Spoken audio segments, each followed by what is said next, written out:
Hi everyone, it's Eileen Burns from the Spiritual Marketing Club and Stress Coach Training.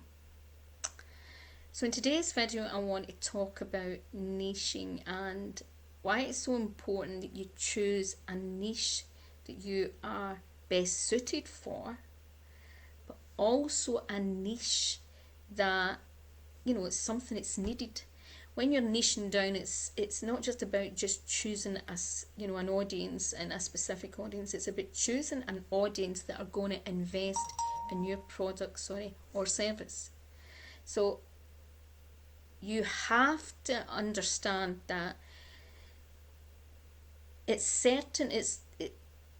almost like someone has to often have a big pain point to actually invest in something, right?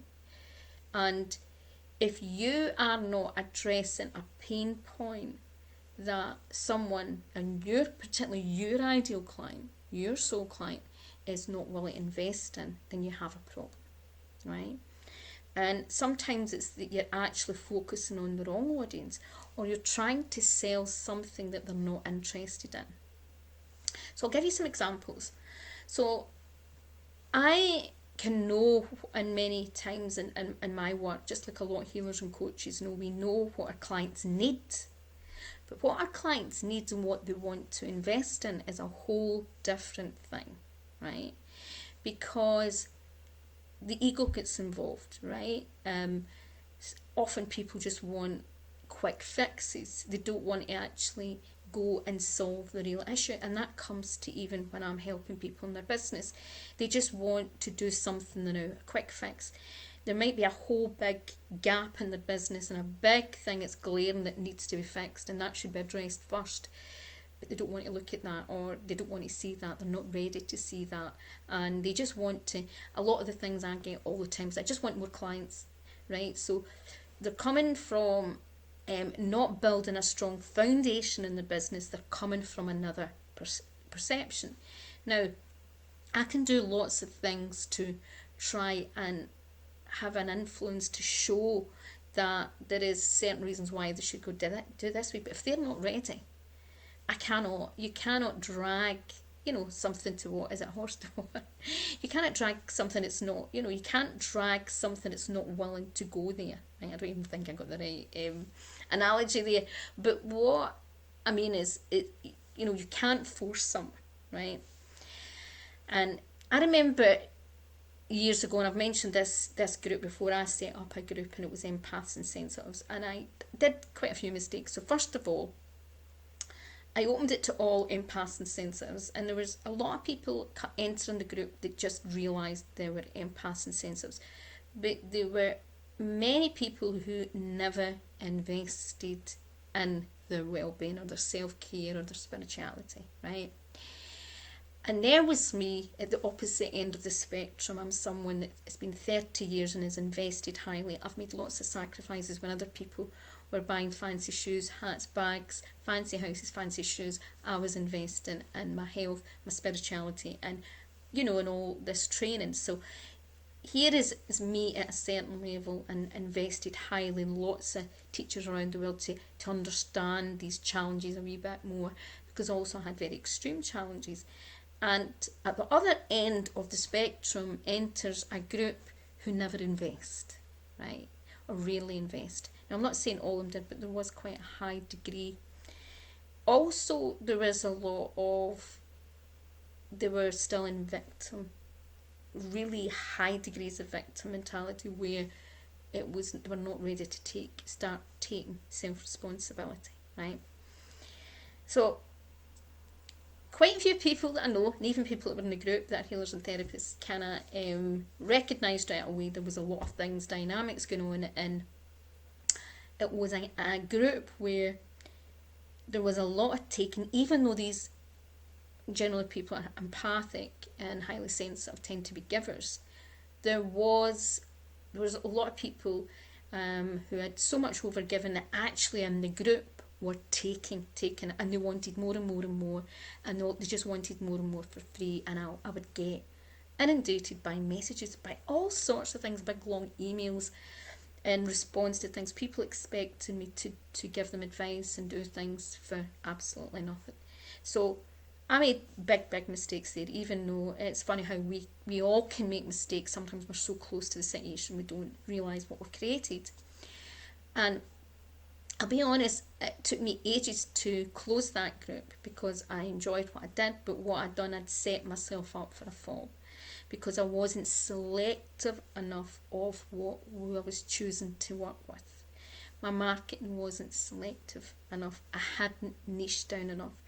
When I looked at it objectively, my niche audience were actually, even though I'm highly sensitive, were highly empathic healers and coaches, experienced healers and coaches, because they would be the ideal client that would recognise the level of training and experience and knowledge that I had.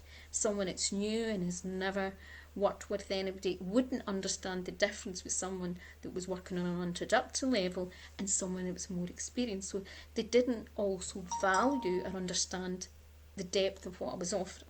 Okay? So in niching, you have to choose to work with an audience that are going to value you and are going to recognise what you offer, right? And it's so important. And if I had made it so wide, yeah, I had lots of people in the group and they would just come into the group and it would be easy to get people in the group. But to convert it into sales and to be a feasible business aspect, I had made some of the biggest mistakes that I help tell other people not to make.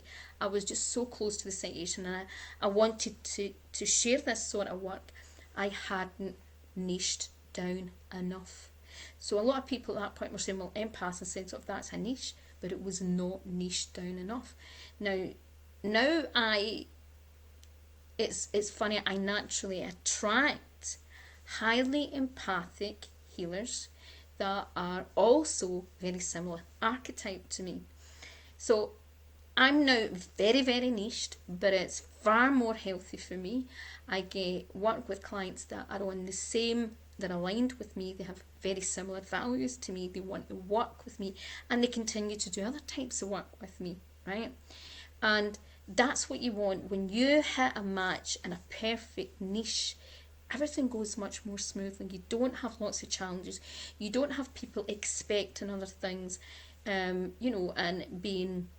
having to keep putting more and more boundaries up, because if you set the business up the right way and you have that set, you've naturally got the boundaries on your niche, things start to get so much easier, more enjoyable in your business and more profitable in your business. Okay, so niching has to be choosing a niche that will pay and are aligned with what you are offering. And what I talk about in my last video is the level of what you're offering. That is so important, because for example, there is millions of business coaches now, right? But every single one of them have different levels of experience. And just because someone's in business for 20 years and they start business coaching doesn't mean that they're a high quality business coach or are going to be aligned with what I want, right? Or what I'm expecting. So it's like, I'll give you an example as well. It's like if you're hiring a VA, all these VAs may all have the average price, but that does not mean that every single one of them you would value at the same price. There's some VAs that I've had that I would have valued them at double the price, some of them a quarter of the price, because in relation to the quality of the work, the time they do, the level of depth of knowledge or skills that they have. So even though there can be what people would class as a general charge even for something, that doesn't always, how could you say, correlate in the real world. And one of the good examples that I like to use to help people understand is that many years ago, the first person introduced me to Reiki when I started having, my health was starting to deteriorate. It hadn't got to its worst, but it started, was a healer who, in reference to healing certain types of physical issues, he had a lot of success cases with things like cancer and things like that. He was phenomenal. He had a gift, right? And even though he actually had healing hands before he trained in Reiki, but he was, he's put himself out as a Reiki healer. But most people that I know would have gave him 4 times the amount that he charged compared to another Reiki healer because of the gifts that he had and what he could do. So people would come to him with very rare and chronic conditions, and some things that he had better success rate than others. But for certain problems, people would want to pay him. He didn't. He charged an average things, and I can look at other people that offer Reiki, and it's very nice and all that. But is that the gift? Is that their, how could you say, do they have the level of skills that he has in that area? No, their gift may be something else, right? It may be something else they're bringing through the Reiki. It may be just they're offering a general thing, and it's a thing they're offering.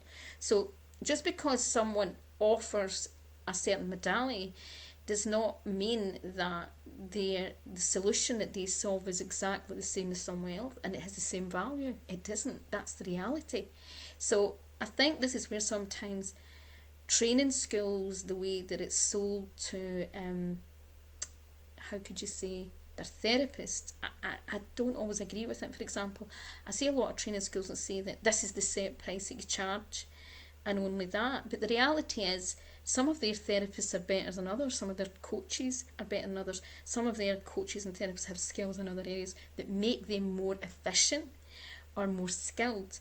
And they may work in an area that people will pay a lot more.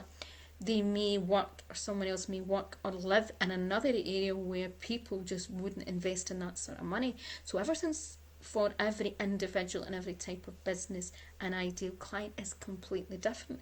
And that's why, when you're niching, it's so important to get all of that right. Okay, so have a great day. Bye for now.